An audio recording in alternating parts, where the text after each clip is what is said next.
Boa noite, pessoal. Vim aqui para fazer uma live relâmpago para vocês. Falar um pouquinho sobre o tema, né, que eu abri a caixinha de perguntas. Como que nós nos comportamos, né, a partir da entrada na UTI.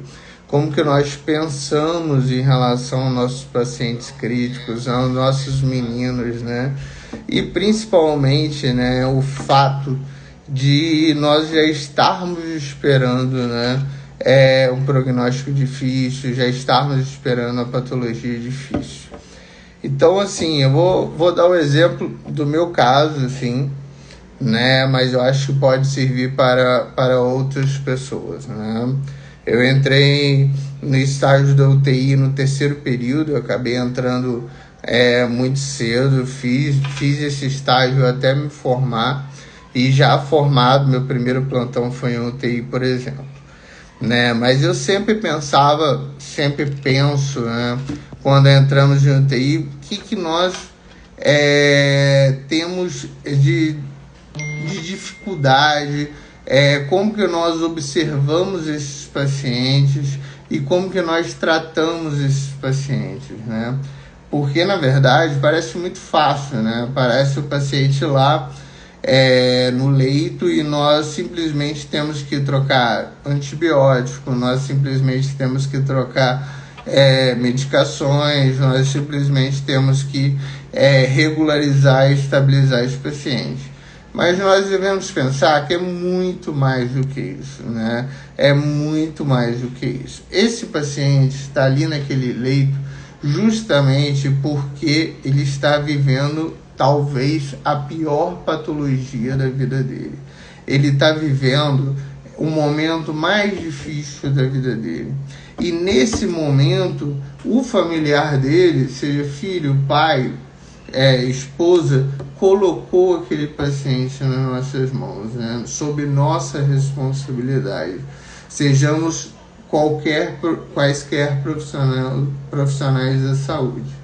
Então, na verdade, a primeira coisa, assim, pelo menos passando minha vivência para vocês, a primeira coisa que nós devemos observar são os mínimos detalhes, porque a partir dos mínimos detalhes nós conseguimos grandes detalhes, né? Muitas vezes, por exemplo, existe uma patologia que chama delírio. Não sei se vocês já ouviram falar. Delírio, na verdade, é quando o paciente está num local estranho, com pessoas diferentes, vivendo uma patologia grave, e ele acaba evoluindo com um quadro de desorientação e confusão, né? Mas esses pacientes, se nós prestarmos atenção nos mínimos detalhes, nós conseguimos muito bem reduzir pelo menos esse número, essa estatística de delírio. Quando eu falo mínimos detalhes, estou falando de quê, senhores? Estou falando, por exemplo, o paciente que usa óculos, o paciente que, na verdade, tem um grande grau de dificuldade ocular.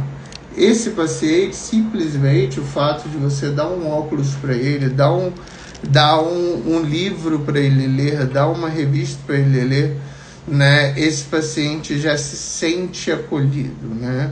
Outra coisa, eu vivia batendo nas minhas UTIs e vivo batendo nas minhas UTIs. O paciente tem que estar de acordo com ele estaria em casa, né?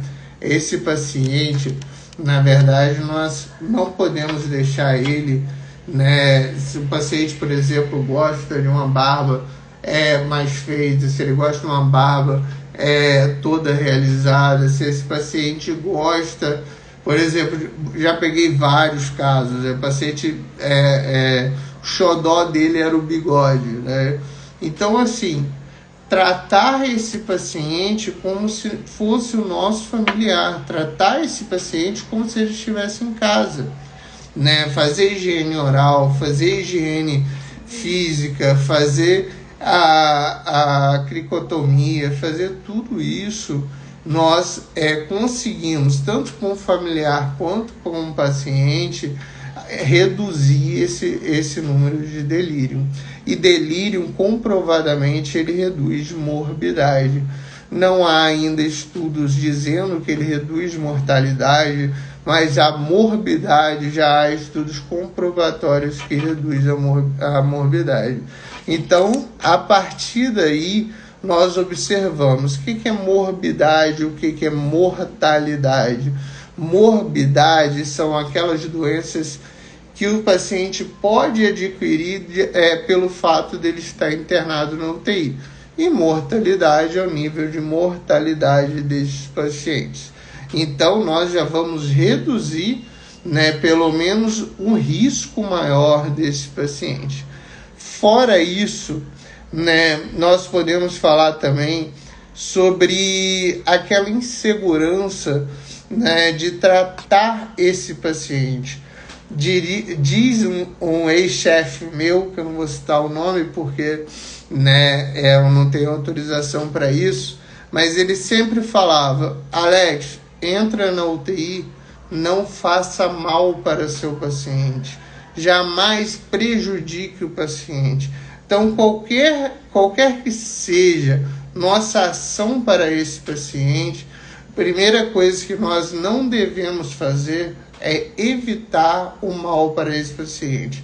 Porque muitas vezes, por exemplo, a gente dá excesso de soro, causa hipervolemia, um acesso venoso central desnecessário, tanto pode causar acidente de punção, pneumotórax, hemotórax, como pode causar infecção de corrente sanguínea. Então, uma sonda vesical de demora que nós estamos mantendo desnecessariamente pode causar infecção no trato urinário. Então, a primeira coisa é não fazer mal para o paciente. E depois a gente pensa em agir, em melhorar esse paciente, ou seja, fazer com suas condutas a melhoria. Só interrompendo, Brunão, grande parceiro de faculdade, contemporâneo meu, um grande beijo, saudade de você, meu amigo. E retornando, Brunão, que sempre foi um dos melhores alunos da sala, tenho certeza que ele também faz isso com os pacientes dele. Segunda coisa, quando nós formos praticar qualquer ação, nós devemos principalmente estar embasado teoricamente, e também na prática médica, mas sempre por medicina baseada em evidências ou na teoria mesmo do que diz no livro, nunca por achismo. Eu falo por ser intensivista, eu falo por trabalhar na UTI. Na UTI não existe achismo. E eu costumo falar com os familiares, medicina é 100% de certeza, não existe dúvida, não existe eu acho ou você não acha, não existe 50%, 40%. Então sempre vamos agir dessa forma. Outra coisa, nós devemos sempre fazer primariamente o feijão com arroz, gente. Feijão com arroz.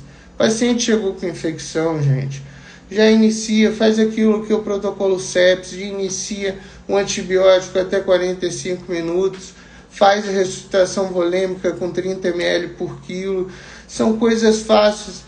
Pede o lactato no primeiro momento, hemocultura, urocultura. A partir de 6 horas você já estabiliza esse lactato. São coisas simples de se fazer. Ah, Alex, mas eu quero fazer gap de CO2, eu quero fazer Volumvil, eu quero fazer cateter de artéria pulmonar. Podem ter certeza, tudo isso nós vamos discutir aqui.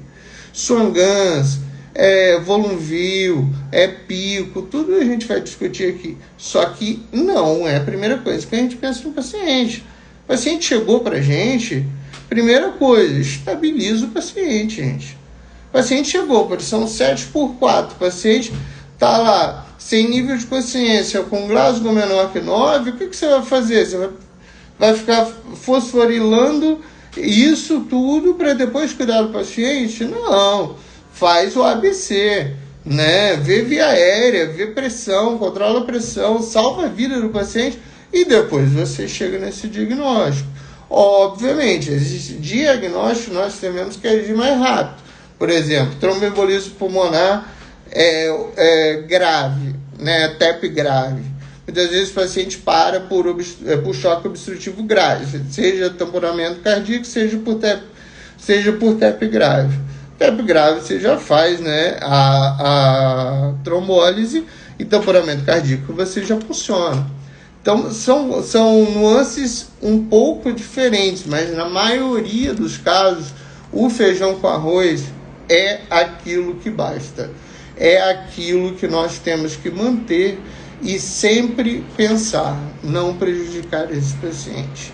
Então, hoje esse recado é um recado que eu gostaria de passar da minha essência, de como eu faço, da minha vivência, e gostaria da opinião de vocês também, o que vocês acharam, vocês discordam, concordam, e também, quando vocês entram no TI, quais são as dúvidas de vocês perante aos pacientes, perante aos colegas, também falando um pouquinho de gestão, como vocês se comportam perante tanto ao seu superior imediato quanto ao seu inferior imediato, seja ele médico, staff, seja ele técnico, fisioterapeuta.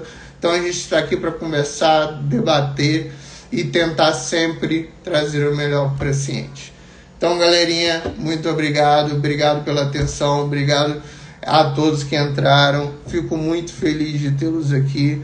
Brunão, Filipão, não podia deixar de falar do Filipão, foi um dos primeiros a entrar, saudades também imensa. Então, fiquem com Deus, uma boa noite e vamos interagir mais um pouquinho. Grande abraço.